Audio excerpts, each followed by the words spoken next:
미국의 존 오트버그 목사님이라는 분이 쓴 책인데요, 그 누더기 하나님, 이런 그 특이한 제목의 책이 있습니다.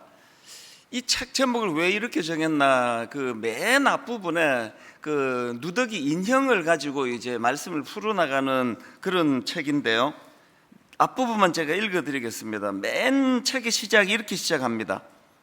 그녀의 이름은 펜디였다.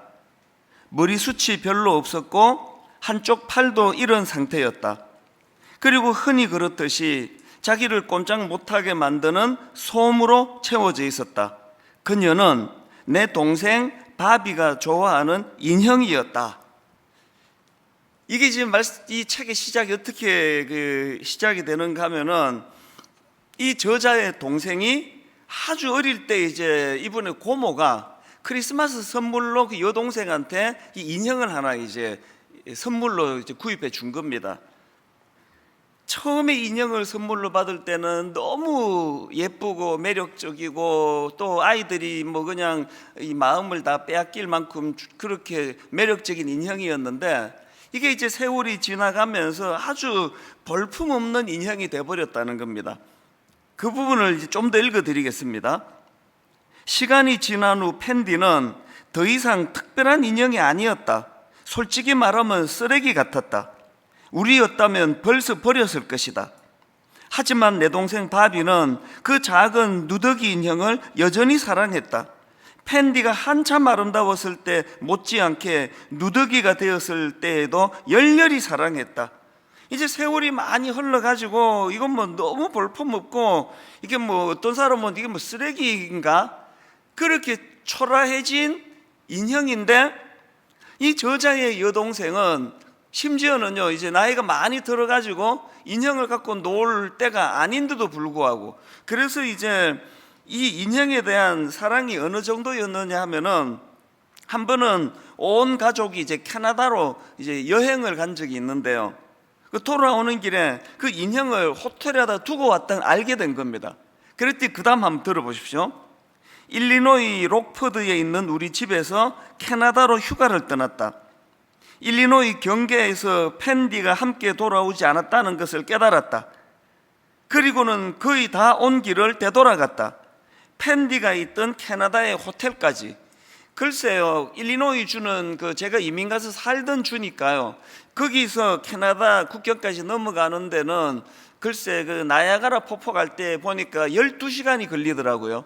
지금 이 저자가 구체적으로 안 밝혀서 정확하게는 모르지만, 이미 그 인형을 그 캐나다 호텔에다 두고 엄청난 시간을 걸려서 지금 돌아가고 있는데, 이 애가 이제 상상해 보건대 그 펜디 인형을 두고 왔다고 난리를 부렸겠죠. 그래서 그 인형을 가지러 다시 차를 돌려가지고 호텔까지 갔다는 겁니다.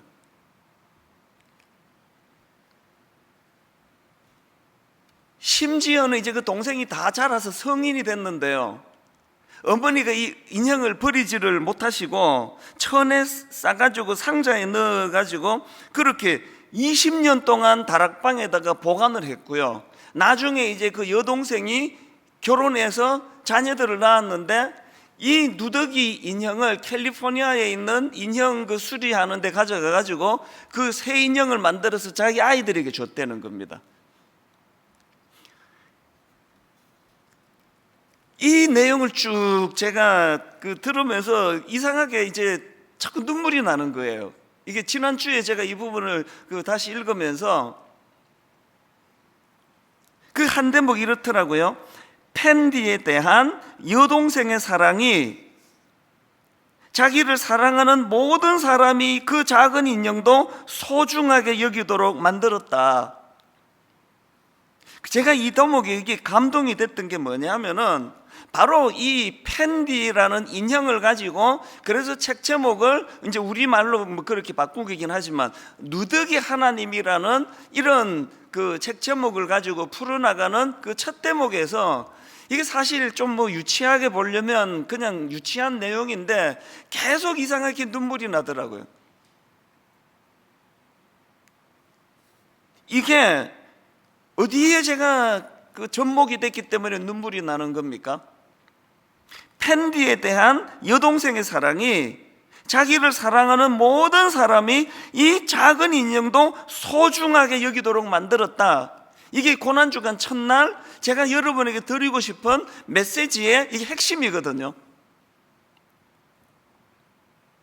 제가 이렇게 사랑굿이라고 많은 분들이 모여있는 교회에 담임 목사가 될 수 있었던 근본적인 근원적인 이유를 저는 알거든요. 펜디에 대한 여동생의 사랑이 자기를 사랑하는 모든 사람이 그 작은 인형도 소중하게 여기도록 만든 것과 마찬가지로 이 보잘것없는 나 같은 것을 하나님이 너무나 사랑해 주셨기 때문에 그 하나님의 사랑이 수많은 사람들로 하여금 나 같은 인간을 존중하고 사랑하고 배려하고 이 말씀에 귀를 기울이도록 만들어 주셨다. 이게 이제 그 책을 읽는 동안에 제가 감정이입이 된 거거든요. 제가 왜 이 마음이 여기 뜨거워졌냐 하니까 방금 읽은 본문 디모데전서 1장 12절 나를 능하게 하신 그리스도 예수 우리 주께 내가 감사함은 나를 충성되이 여겨 내게 직분을 맡기심이니. 사실 저는요 오래전부터 이 한마디를 마음에 되뇌이고 있었습니다. 나를 충성되이 여겨 내게 직분을 맡기심이니. 무슨 뜻입니까? 사실은 나는 그런 사람이 아니라는 거예요. 나는 충성스럽지도 않고 나는 이런 직분을 맡을 자격도 없는 자인데 주께서 충성되이 여겨주시는 거예요. 여러분, 그 시들어 빠지고 옆구리가 터지고 팔이 하나 떨어지고 그 인형이 뭐가 그렇게 아름다웠겠냐고요. 그런데 그 저자의 여동생 어머니를 위시해서 주변의 모든 사람들이 그 펜디 인형을 함부로 버릴 수도 없고 그 하나 사면 얼마 되지도 않는 그것 때문에 이런 비효율이 어디 있습니까? 수시간을 되돌아가가지고 그 인형 가지려고 갈 수밖에 없었던 것은 바로 그 저자의 여동생이 그 펜디를 너무나 사랑했기 때문에 주변의 모든 가족들도 그걸 존중할 수밖에 없었다. 이게 오늘 우리를 말해주는 포인트라는 겁니다. 사실 이게 또 저에게 더 감정이입이 됐던 건요, 수년 전에 제가 그 설교 시간에 이야기를 했던 기억이 나는데 저도 비슷한 걸 경험했기 때문이에요. 제 아내는 그 미대 조속과를 나왔거든요. 그래서 결혼을 했더니 아니 그 17평짜리 그 빌라에 사는데 그 좁은 집에 자기가 만든 작품이라면서 뭐 거의 저만 해요. 여자 하나가 이렇게 하고 서 있는 이 작품을 갖다 놓고 또 막 완전 이거는 쇳덩어리입니다. 막 쇠를 이렇게 해가지고 이거 뭔지도 잘 알아보지도 못하는 이런 작품들을 이제 못 버리는 거예요.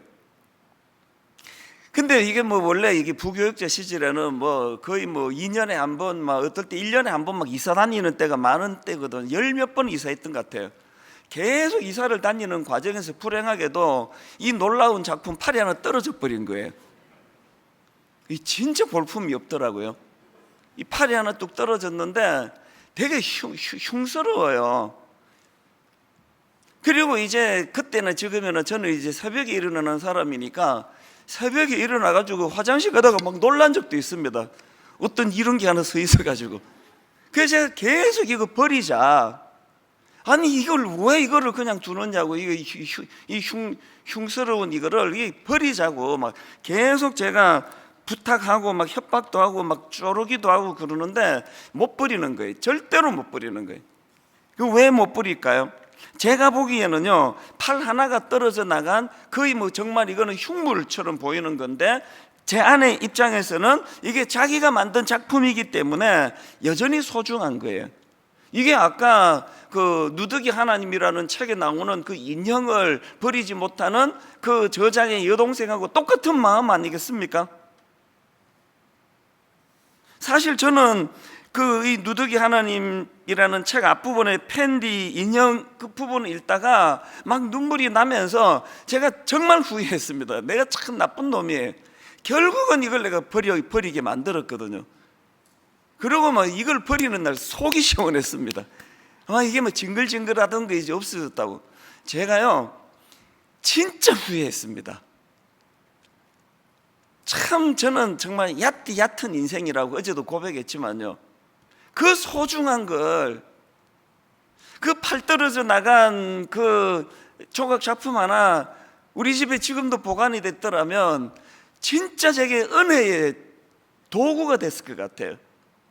팔이 하나 떨어져도, 다리가 하나 떨어져도 그 인형으로 치면은 그 인형의 솜이 탁 빠져나와가지고 아까 그 저자가 표현하기를 이 쓰레기 같은 거, 이런 것들도 버리지 못하는 그 근원적인 출발이 그게 우리 하나님으로부터 나왔기 때문에, 제가 그 팔 떨어진 작품을 들어가며 보고 나가며 보면 저에게 막 얼마나 은혜가 됐을까, 이거를 내가 왜 버리자고 그랬을까, 그게 되게 지금 후회가 되는데 뭐 어떡하겠습니까? 혹시 여러분 집에 그 팔 떨어진 노는 작품 있으면 하나 좀 저 주시면 제가 잘 보관하겠습니다. 여기에 엄청난 은혜의 메시지가 담겨져 있거든요. 그 펜디 인형 이야기를 이제 앞부분에서 그 책에서 이제 쭉 설명을 하고는 이제 이런 적용의 글을 남겼는데 이게 참 은혜가 됐으면 한번 들어보십시오. 우리는 모두 누더기 인형이다. 흠 많고 상처 입었으며 깨지고 구부러졌다. 타락 이후 모든 인류는 누더기 상태에 있다. 우리의 유전자는 우리를 연약함에 고정시켜 놓은 것 같다. 그 다음 들어보세요. 우리 얘기예요. 진리가 선포되어야 할 때 우리는 속이기로 결심한다. 조금은 관대한 칭찬이 요구될 때 우리는 불평한다. 충성의 맹세에 매였을 때 우리는 고의적으로 배반한다. 그래서 우리는 누더기 인형 같다는 거예요. 그런데 그 다음 얘기 보세요. 그러나 우리는 모두 누더기 인형이긴 한데요, 그러나 우리는 하나님의 누더기 인형이다. 하나님은 우리의 누더기 상태에 대해 잘 알고 계신다. 그럼에도 어떻게든 우리를 사랑하신다. 우리의 누더기 상태는 더 이상 우리에게 중요한 문제가 아니다. 오늘부터 시작되는 고난주간, 여러분 이 두 가지 사실이요, 여러분 우리는 모두 누더기 인형이에요. 매력적이지 않습니다. 여러분 우리가 변화받고 목사 되고 전도사 되고 장로 되고 권사 되고 집사 되고 우리가 지금 세상 사람들 앞에 매력적입니까? 세상 사람들보다 더 고상하고 아름다운 품위와 인격을 갖고 있습니까? 지금 여러분 29명의 우리 예비 담임 목사님들하고 저하고 매일마다 결의하는 게 이거예요. 뭐가 다르냐고. 우리가 무슨 자격이 있어서 29교회 예비 담임 목사로 설 수 있느냐고. 뭐가 더 매력적인 게 있느냐고. 여러분 우리는 자격 없는 자들이, 우리 모두 누더기 인형입니다.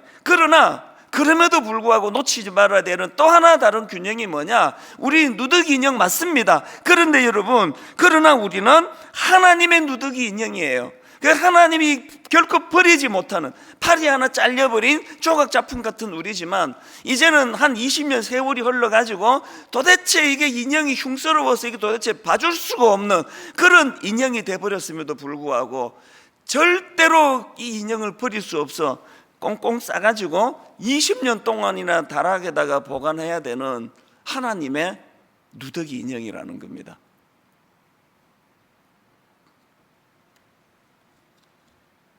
제가 이런 각도로 말씀을 묵상하다가 보니까 계속 성경에 나오는 게 이 두 구도더라고요. 여러분 구약의 요나 선지자 아시지 않습니까?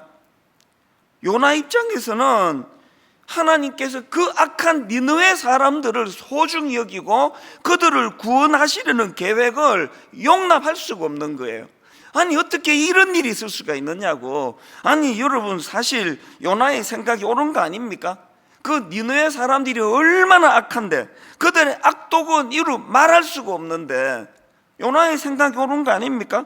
그런데 하나님은 요나와는 전혀 다른 시각을 갖고 계시는 겁니다. 요나서 4장 10절 11절 여호와께서 이르시되 내가 수고도 아니하였고 재배도 아니하였고 하룻밤에 났다가 하룻밤에 말라버린 이 박능쿨을 아꼈거든. 하물며 이 큰 성읍 니느웨에는 좌우를 분별하지 못하는 자가 12 만여 명이요 가축도 많이 있나니. 그 다음 보세요. 내가 어찌 아끼지 아니하겠느냐. 이게 바로 여겨주심의 사랑 아닙니까? 아닌데, 사랑받을 자격이 없는데 사랑받을 자격이 있다고 여겨주시는 사랑이거든요. 탕자의 비유에 나오는 큰아들도 마찬가지 아닙니까? 이 큰아들은 허랑방탕하다가 돌아온 자기 아들을 그토록 극진히 맞이하시는 아버지를 이해할 수가 없는 겁니다. 아니 어떻게 그 악한 놈, 허랑방탕하다 돌아온 그 녀석을 위해 가지고 살찐 송아지를 잡아 잔치를 벌일 수가 있느냐고. 이 용납이 안 되는 거 아니에요. 그리고 화가 나는 거거든요. 여러분이 큰아들의 마음이 너무나 이해가 되는 거 아닙니까? 실제로 그 둘째 아들은 폐륜아예요. 그 당시로 말하면 그 멀쩡히 살아계신 아버지를 죽은 자 취급한, 이거는 인간 말종 같은 거예요.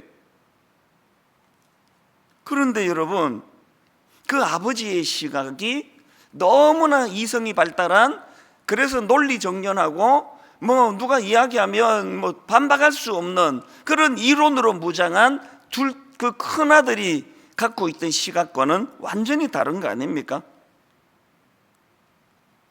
이게 아버지의 여겨주심의 사랑이에요. 그래서 그 둘째 아들도 이게 인간인지라 염치가 없으니까 이제 나는 아버지 아들이라 말할 자격을 잃었다 그럴 때, 아니야, 여전히 너 내 아들이야. 이게 여겨주심. 신앙은요, 이 여겨주심의 사랑을 인식하고 그것에 감격하며 사는 거예요. 그래서 제가 새벽에 이런 것 때문에 마음이 너무 뜨겁고 은혜가 되다 보니까요, 찬송가, 내 모든 시험 무거운 짐을 주 예수 앞에 아뢰이면 근심에 쌓인 날 돌아보사 내 근심 모두 맡으시네. 이 찬양 다 아시죠? 후렴에서 제 마음이 무너졌습니다. 무거운 짐을 나 홀로 지고 견디다 못해 쓰러질 때, 그 다음에 불쌍히 여겨 날 구해 주리. 옛날 그 새 찬송가가 제가 입에 이거 있네요. 불쌍히 여겨 구원해 주리 은혜의 주님 오직 예수. 이게 여겨주심이에요. 여겨주심.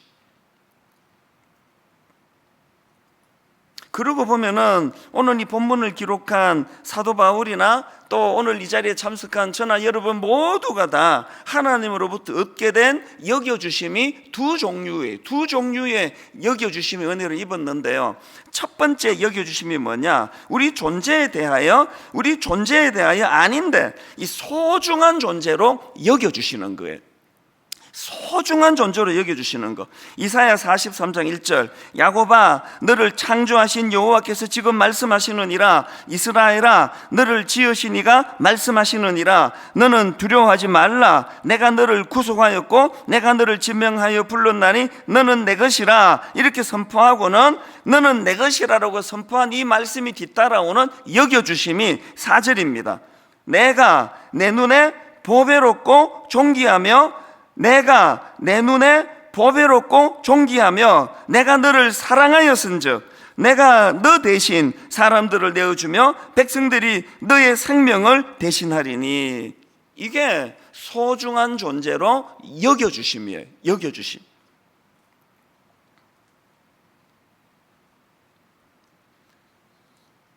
우리가 신앙생활을 하면서 우리 자신에 대하여, 그리고 우리가 대면하고 있는 우리 이웃들에 대하여 이 여겨주심의 은혜, 이 존재의 여겨주심의 은혜가 뭔지를 모르고 신앙생활을 한다면 그건 은혜를 모르는 모습이라고 말할 수밖에 없는 거 아닙니까? 그런가 하면은 바울이 누렸던 두 번째 여겨주심이 뭐냐? 직분에 대하여 충성된 자로 여겨주신다는 거. 아까 오늘 본문에 살펴본 12절 말씀이 그거 아닙니까? 나를 능하게 하신 그리스도 예수 우리 주께 내가 감사함은 나를 충성되이 여겨 내게 직분을 맡기심이니.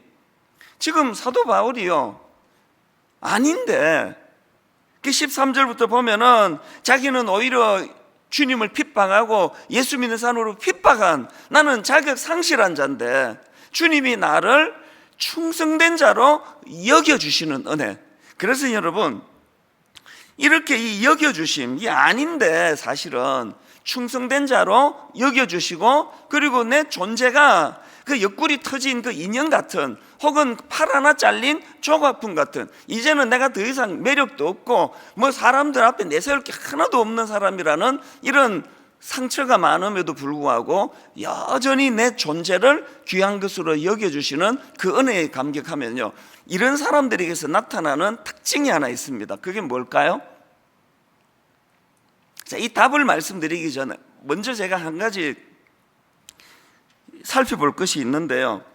그 제가 사도 바울에 대해서 이제 그 묵상하고 살펴보면서 흥미롭게 생각하는 게 하나 있습니다. 그게 뭐냐 하니까, 바울은요, 시간이 가면 갈수록 자기를 비하하는 게 점점 더 심해집니다. 자, 한번 보시겠습니까? 성경 몇 군데를 제가 읽어 드리려고 하는데요. 자, 먼저 고린도전서 15장 9절을 보십시오. 이렇게 말합니다. 나는 사도 중에 가장 작은 자라. 나는 하나님의 교회를 박해하였으므로 사도라 칭함받기를 감당하지 못할 자니라. 여기 보니까 지금 자기를 사도 중에 가장 작은 자라고 그렇게 자기를 이제 스스로 낮추고 있습니다. 그랬는데, 자, 그 다음 에베소서 3장 8절에 보니까 그 강도가 좀 심해집니다. 모든 성도 중에 지극히 작은 자보다 더 작은 나에게 이 은혜를 주신 것은 청량할 수 없는 그리스도의 풍성함을 이방인에게 전하게 하시고, 자기를 조금 더 낮추고 있지 않습니까? 아까 앞에서는 사도 중에 작은 자라고 그렇게 칭했는데, 이번에는 모든 성도 중에 지극히 작은 자보다 더 작은 자라고. 제가 그 굵은 글씨 표시를 잘못했습니다. 잉크가 모자라는 것도 아닌데 조금 더 썼어야 됩니다. 지극히 작은 자보다 더 작은 자, 더 작은 자, 이렇게 자기를 지금 비하하고 있거든요. 그랬던 그가 마지막으로 디모데전서 1장 15절입니다. 밑보다 모든 사람이 받을 만한 이 말이여, 그리스도 예수께서 죄인을 구원하시려고 세상에 임하셨다 하였도다. 죄인 중에 내가 괴순이라. 이제 자기를요, 사도 중에 작은 자, 뭐 성도 중에 작은 자 중에 작은 자, 그 정도가 아니라 이제 죄인 중에 괴수라는 거예요. 여기서 흥미로운 게 뭐냐 하면은요, 맨 먼저 자기를 사도 중에 가장 작은 자라고 표현했던 고린도전서 이 말씀은 사도 바울이 3차 전도 여행 때 그 기록한 편지의 말씀 내용이고요. 그런가 하면은 이제 그 다음 나오는 모든 성도 중에 지극히 작은 자 이렇게 표현했던 에베소서는 그 이후에 시간이 흘러가지고 이제 사도 바울이 로마 감옥에 투옥된 이후에 기록된 편지 서신이거든요. 그런가 하면은 맨 마지막에 나오는 나는 죄인 중에 괴수다, 죄인 중에 내가 괴순이라, 이 말씀은요, 바울이 로마 감옥에 투옥된 이후, 그러니까 마지막 죽음을 앞두고 기록된 말씀이라는 겁니다. 갈수록 자기 비하가 이제 심해지는 거 아닙니까? 비하가 점점 그래서 이제 죄인 중에 괴수의 자리까지 자기를 비하하고 있다는 거예요. 바울이 이렇게 철저하게 자기를 낮추고 또 낮추고 죄인 중에 괴수라고까지 낮출 수 있었던 그 겸손의 원동력이 어디에 있는 것 같으세요? 그 원동력은요, 바울이 누렸던 두 종류의 여겨주심의 사랑, 자기를 어떤 상황에서도 소중히 여겨주시는, 존재를 귀히 여겨주시는 하나님의 여겨주심의 사랑, 두 번째가 아닌데 어떤 상황에서도 자기를 충성된 자로 여겨주시는 그 여겨주시는 사랑이 사도 바울로 하여금 이런 겸손의 사람으로 만들었다는 겁니다. 그러면 이제 다시 그 앞으로 돌아가서 아까 질문이 이거 아니었습니까? 사도 바울은 이런 두 종류의 여겨주심을 받았는데, 이런 여겨주심을 누리는 사람들에게서 나타나는 특징이 뭐냐? 이걸 내가 질문 드리지 않았습니까? 특징이 뭘까요? 자신감이에요. 자신감 없이 자기를 그렇게 비하할 수 있습니까? 제가 겪어보니까요, 사람들이 저보고 우리 목사님은 좀 솔직하다고 그래요. 목사님은 자기 오픈을 잘한다고. 한편은 맞는 것 같은데 한편은 또 틀려요. 제가 저를 돌아보니까요, 해결된, 내 마음에서 문제가 해결된 것만 오픈을 합니다. 여전히 내 마음에서 부대끼는 거, 해결하지 않은 것, 이건 내가 너무 부끄러워, 절대로 오픈하지 못해요. 그게 다 가려가면서 하는 거지. 이제 그래도 이제 오픈을 많이 하는 편이니까 그만큼 해결된 게 좀 많다는 뜻으로 그렇게 받아주세요.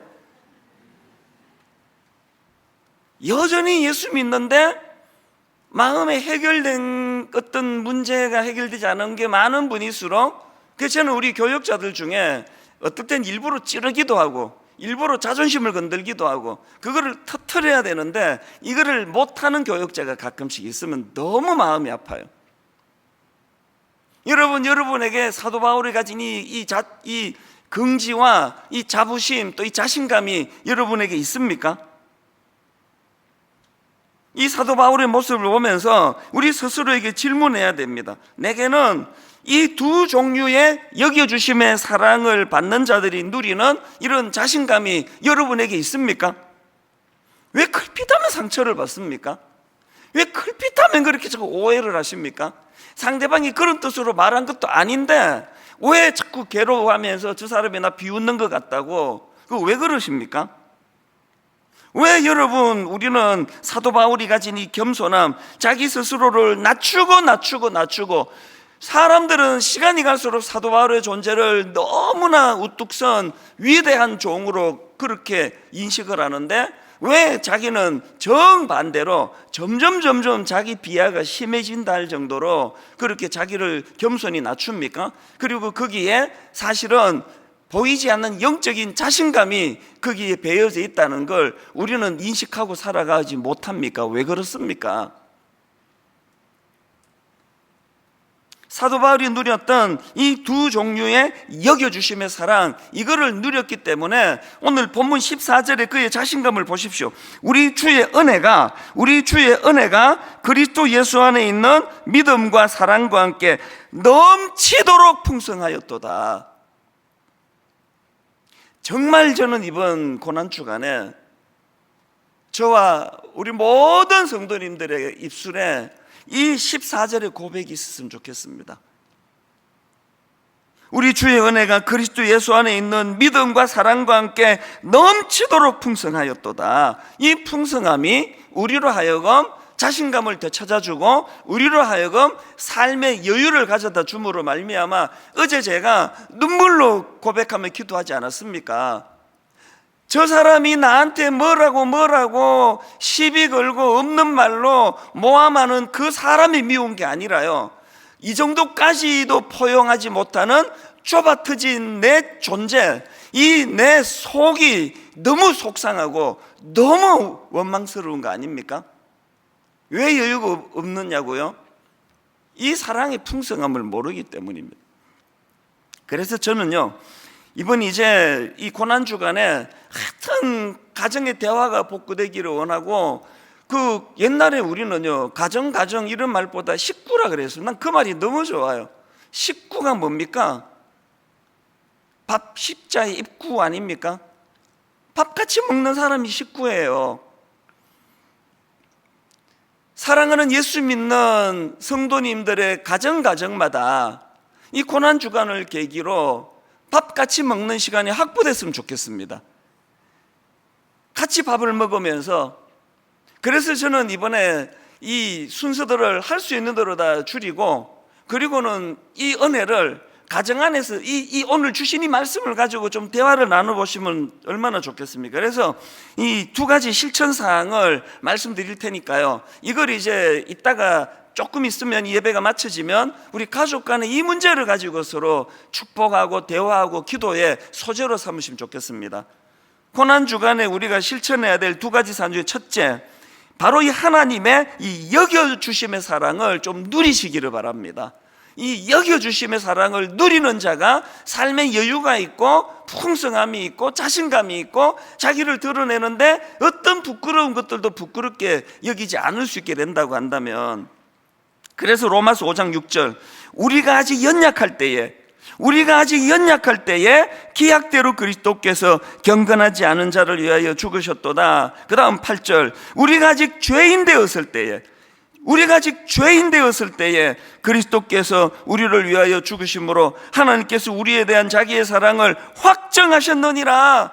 도대체 우리는 이런 사랑을 받을 자격이 없는데 우리를 구원해 주시기 위하여 십자가의 대가 지불까지 이루셨던 그 여겨주심의 사랑이 우리에게 긍지로 자리 잡아야 되는 거 아닙니까?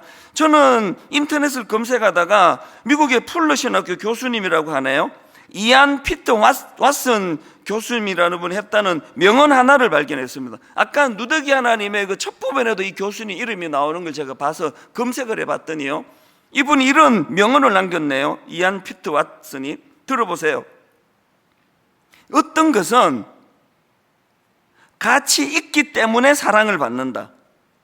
어떤 것은 가치 있기 때문에 사랑을 받는다. 그러나 어떤 것은 사랑을 받고 있기 때문에 가치가 있는 것이다. 이 차이를 아시겠습니까? 저는 후자예요.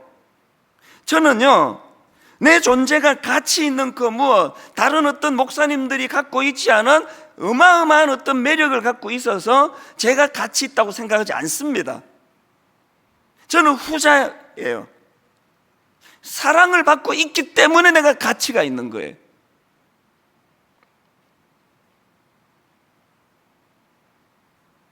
누더기 인형같이 옆구리도 터지고 제 아내가 만든 작품 팔이 하나 이사하다가 부주의로 떨어져 나가 버린 것 같은 이런 흠이 많은 저지만, 그래서 제가 어떤 남들이 갖고 있지 않는 어떤 가치를 가졌기 때문에 사랑을 받는 것이 아니라, 우리 하나님께서 아닌데도 불구하고 여겨주심의 사랑으로, 두 가지 여겨주심의 사랑으로 저를 사랑하고 계시기 때문에 그 사랑의 힘으로 모든 사람들이, 이런 이야기하면 여러분이 글쎄 저것도 뭐 겸손 떠나 뭐 이렇게 하겠지만요, 저는 제가 설교를 하고요, 이거는 청소년 사역 때부터 있던 일이에요. 그래서 뭐 누가 연락이 와가지고 뭐 이번 주 설교가 너무 은혜가 됐다 그래서 그런가 해서 기쁘잖아요. 그래서 이제 산책하면서 이제 들어보거든요.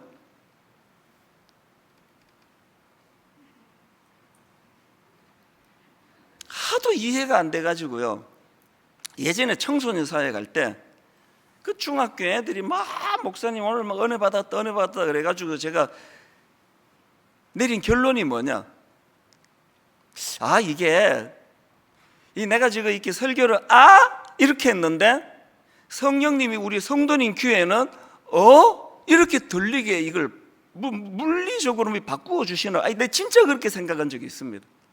내가 이러는데 지금 이제 내가 막 엄청 지루하게 설교를 하는데 엄청 지루하게 들리면 그 육적인 사람입니다.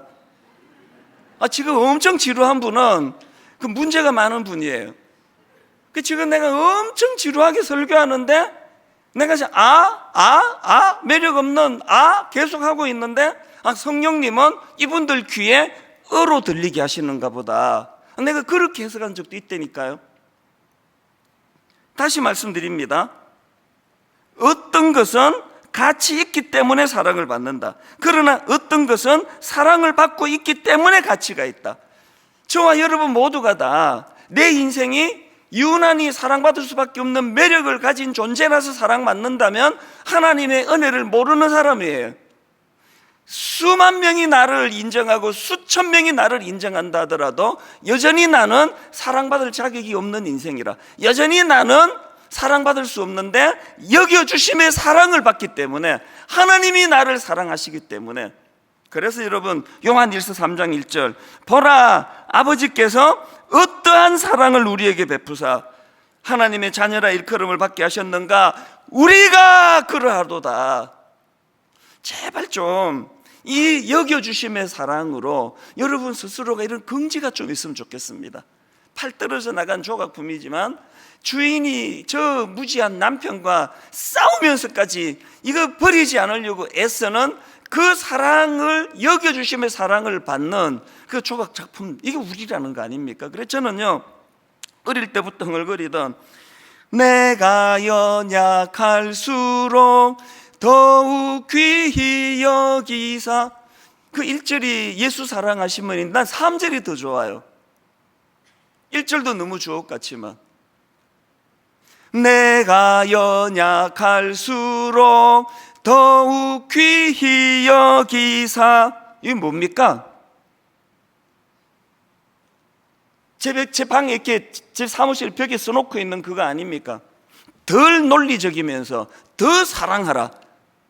내가 연약할수록 더 귀히 여기는 거 논리 빵점이에요. 하나도 맞지 않는, 논리가 안 통하는 건데 우리 하나님은 덜 논리적이면서 더 사랑하는 길을 택하신 분입니다.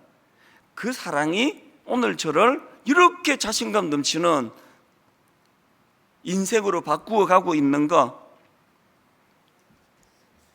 두 번째 실천 사항이 뭐냐? 첫 번째가 이 여겨주심의 사랑을, 십자가 사랑을 풍성히 묵상하심으로 누리시기를 바라는 게 첫 번째라면, 두 번째 실천 사항이 뭐냐? 그 부어주시는 그 사랑으로 누군가를 사랑하라는 거예요. 누더기 하나님의 이런 대목이 나옵니다. 잘 들어보세요. 하나님은 말씀하신다. 나를 사랑하라. 그리고 나의 누더기 인형들을 사랑하라.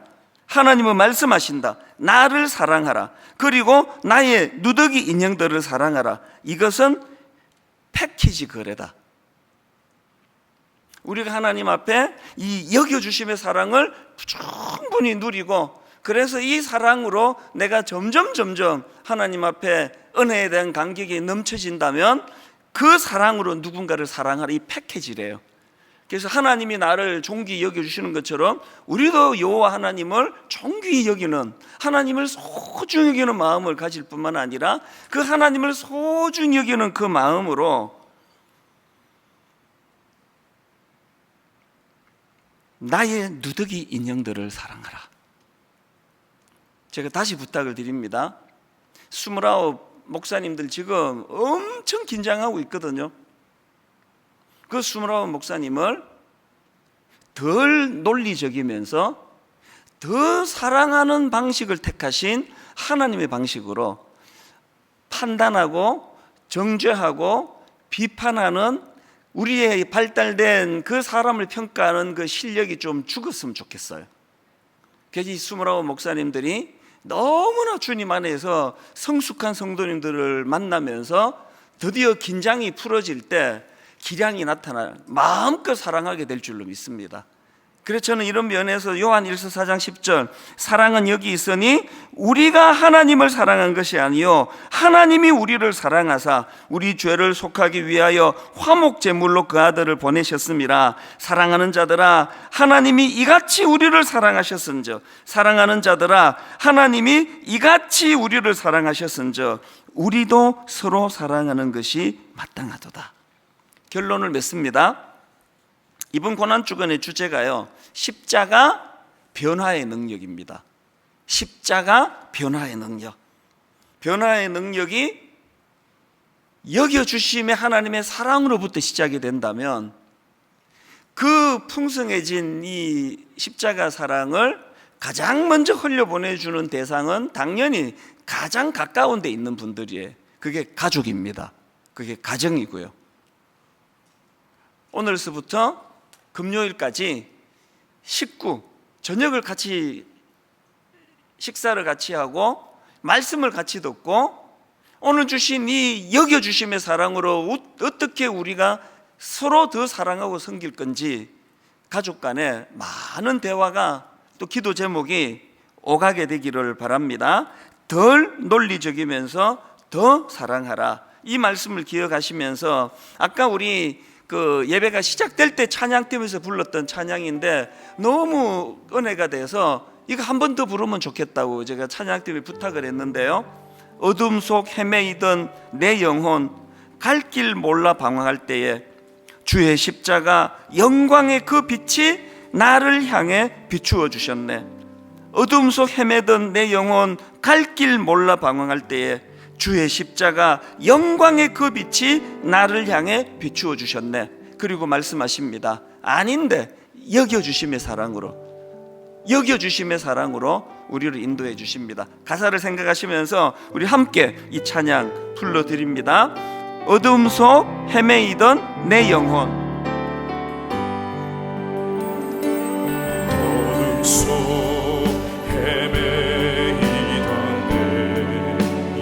갈 길 몰라 방황할 때에 주의 십자가 영광의 그 빛이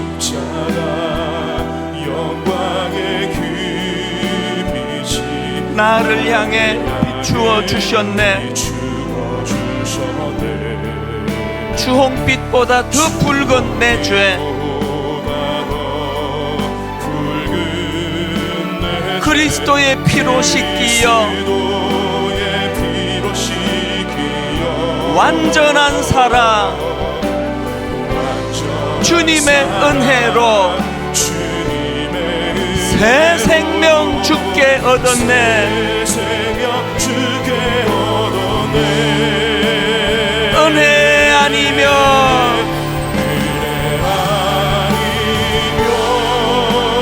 나서지 못하네.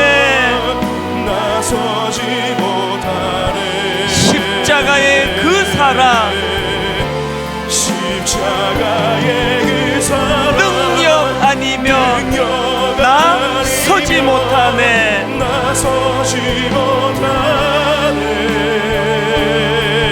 은혜 아니면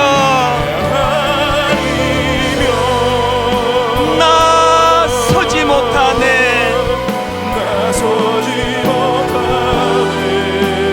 놀라운 그 사랑, 그 은혜 아니면 나서지 못하네. 여러분 다시 한번 부탁합니다. 이 시간에 우리가 또 뭐 이론 하나 받아 적을까 하나 이러려고 온 거 아니고요. 우리 깨달으러 온 거예요.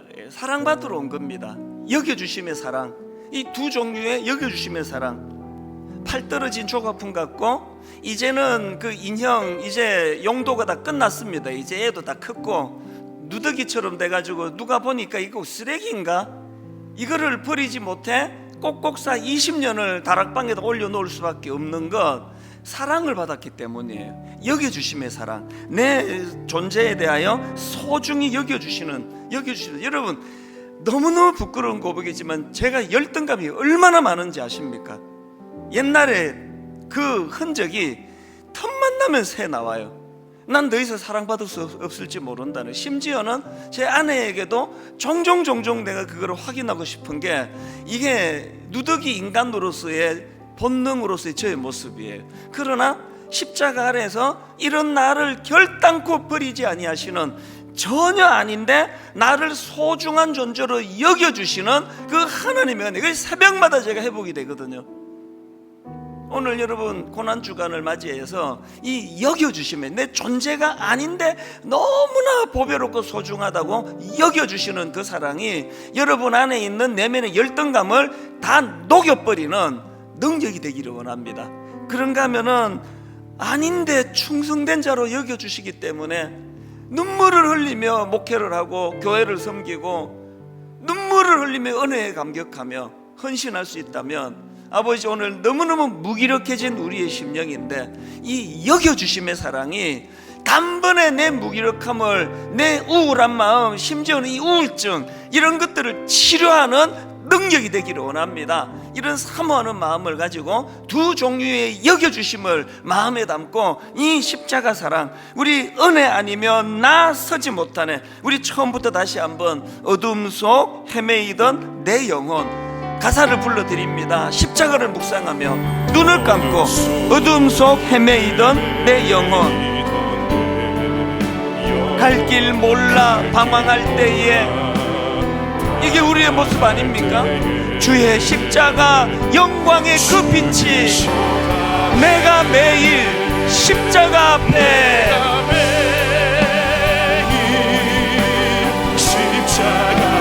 더 가까이 가오니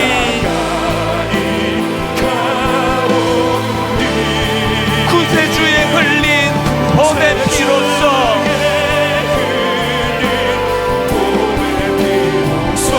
나를 정케 하소서. 우리 다시 한번 은혜를 사모합니다. 내가 매일 십자가 앞에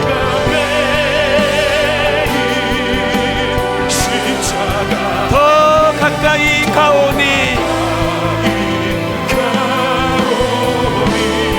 구세주의 흘린 봄의 피로써 나를 정케 하소서. 우리 한번 이렇게 고백하기 원합니다. 주의 음성을 내가 들으니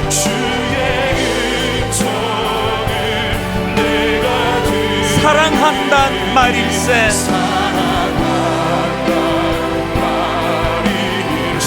믿는 마음으로 주께 가오니 나를 영접하소서. 우리 2절 이렇게 노래합니다. 주여 넓으신 은혜 베푸사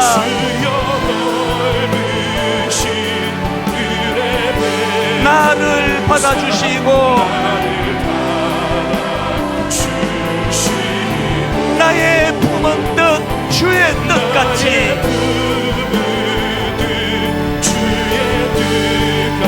되게 하여 주소서.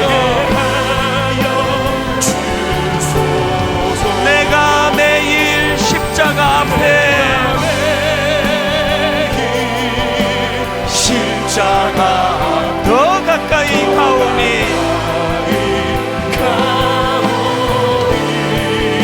구세주의 흘린 봄의 피로써 나를 정케 하소서. 우리 마지막으로 전심으로 한번 이렇게 선포합니다. 내가 매일 십자가 앞에 여겨주심의 그 사랑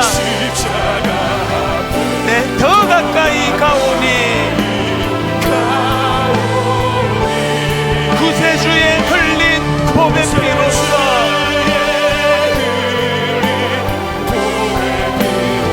나를 정케 하소서.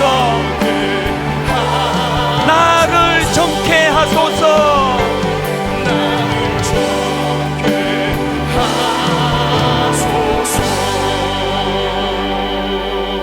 하나님이 두 종류의 여겨주심의 사랑 모르고 있었습니다.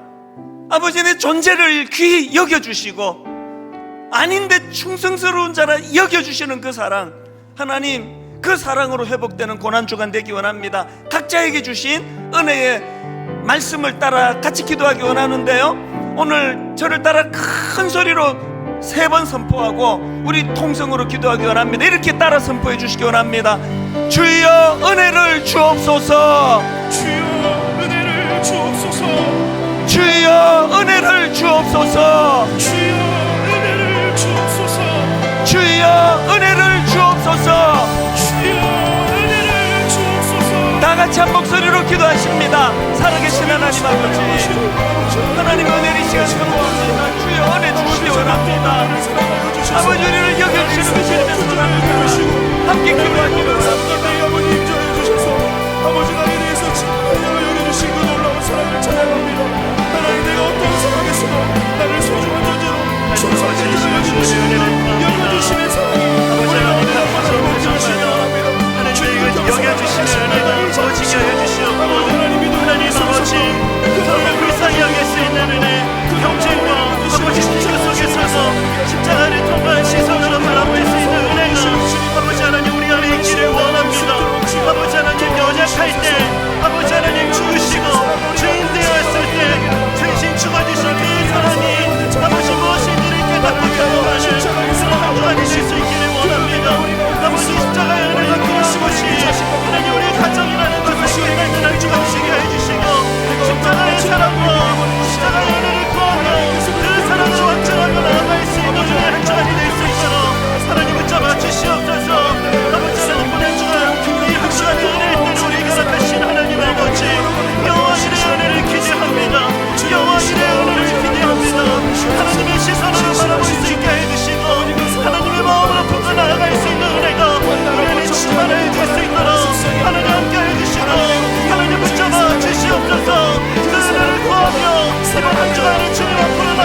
것이 우리의 가정입니다.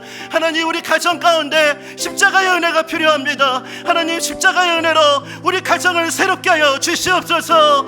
하나님, 주님께서 우리를 여겨주시는 그 시선으로 사랑하는 남편과 아내를 바라볼 수 있게 하여 주시옵고, 사랑하는 자녀들을 바라볼 수 있게 하여 주시고, 사랑하는 부모님을 바라볼 수 있는 은혜가 하나님 우리 가정 안에 회복될 수 있도록 주님 고난주간 가운데 세일해가여 주시옵소서. 이 시간 이 은혜를 구하며 우리 합심해서 함께 기도하며 나아갑시다. 다 함께 기도하시겠습니다. 살아계신 하나님 아버지, 여겨주심의 은혜가 우리 안에 필요합니다. 아버지 하나님, 이 여겨주심의 은혜가 우리 안에만 머무는 것이 아니라 사랑하는 가정 안에 흘러갈 수 있기를 원합니다. 사랑하는 남편을, 사랑하는 아내를 바라보는 시선이 십자가의 은혜로 말미암아 바뀌어지고 변화되는 역사가 나타나는 한 주간이 되게 하여 주시옵소서. 사랑하는 자녀를 바라보는 기준이 세상의 기준이 아니라 예수 그리스도의 십자가의 은혜, 그 은혜를 통과하는 시선으로 사랑하는 자녀들을 바라볼 수 있는 한 주간이 되게 하여 주시옵소서. 우리의 생각과 우리의 시선과 우리의 가치관이 바뀌어지는 그런 한 주간이 될 수 있도록 아버지, 우리 가정 가운데 하나님의 십자가의 은혜를 주시옵소서. 십자가의 은혜, 아버지 십자가의 사랑, 여겨주심의 은혜, 아버지 하나님의 은혜가 우리 가정 안에 필요합니다. 아버지, 우리 가정 안에 아버지 은혜를 구하오니 이번 한 주간이 이 은혜를 감사히 드리고 이 은혜를 경험한 한 주간이 될 수 있도록 주여 역사하여 주시옵소서. 때를 따라 은혜를 베푸시고 때를 따라 도우신다 약속하신 하나님 아버지, 너무나 부족하고 너무나 절망스럽고 아버지 하나님, 정말 아버지 하나님 안 될 것 같지만 십자가의 은혜는 가능한 줄 믿습니다. 아버지 하나님의 은혜를 누리는 한 주간이 되게 하여 주시고 이 은혜를 나눌 수 있는 은혜로 풍성한 한 주간이 될 수 있도록 하나님 인도하시고 붙잡아 주시옵소서. 역사하실 주님을 바라보시다 그 은혜를 구하며 나아갑니다. 주님을 가시는 주님을 주시옵소서. 우리가 아직 연약할 때에 기약대로 그리스도께서 경건하지 않은 자를 위하여 죽으셨도다. 우리가 아직 죄인 되었을 때에 그리스도께서 우리를 위하여 죽으심으로 하나님께서 우리에 대한 자기의 사랑을 확증하셨느니라. 하나님 아버지, 하나님이 놀라운 은혜를 오늘 말씀을 통해서 깨닫게 하여 주시니 감사합니다. 이 여겨주심의 은혜가 우리 안에 필요합니다. 하나님 여겨주신다는 이 사실을 믿을 수 있는 그 이유가 십자가라는 것을 깨닫는 한 주간이 되게 하여 주시옵소서. 하나님 여겨주심의 은혜가 하나님 우리 가정 안에 필요합니다. 사랑하는 아내와 남편을 그렇게 여겨주심의 은혜로 바라볼 수 있는 시선이 우리 안에 회복되게 하여 주시옵소서. 사랑하는 자녀를 판단하는 기준이 세상의 기준이 아니라 십자가의 그 여겨주심의 은혜가 우리의 기준이 될 수 있도록 우리의 생각과 시선을 변화시켜 주시옵소서. 아버지 하나님, 그렇게 될 수 있을까 의심하는 그 의심들은 떠나가게 하여 주시고 십자가를 바라볼 때마다 이 은혜가 왕노릇하는 것을 선포하고 소망하며 이 은혜 위에 서는 고난주간이 될 수 있도록 주님 세일을 행하여 주시옵소서. 이후에 가정 안에서 나눔을 이어갈 때에도 아버지 하나님, 우리가 우리의 마음을 나누는 그 과정 속에 하나님 마음으로 여겨주심의 은혜로 그 이야기를 듣게 하시고 나눌 수 있는 그 은혜로 풍성한 모임이 될 수 있도록 주님 간섭하여 주시옵소서. 역사하여 주실 우리 주님께 감사드리며 이 모든 말씀 살아계신 예수님의 이름으로 기도드립니다. 아멘. 이 시간 주님 가르쳐 주신 기도를 함께 고백하시겠습니다. 하늘에 계신 우리 아버지여, 이름이 거룩히 여김을 받으시오며 나라에 임하옵시며 뜻이 하늘에서 이룬 것 같이 땅에서도 이루어지이다. 오늘날 우리에게 일용할 양식을 주옵시고 우리가 우리에게 죄 지은 자를 사하여 준 것 같이 우리의 죄를 사하여 주옵시고 우리를 시험에 들게 하지 마옵시고 다만 악에서 구하옵소서. 대개 나라와 권세와 영광이 아버지께 영원히 있사옵나이다. 아멘.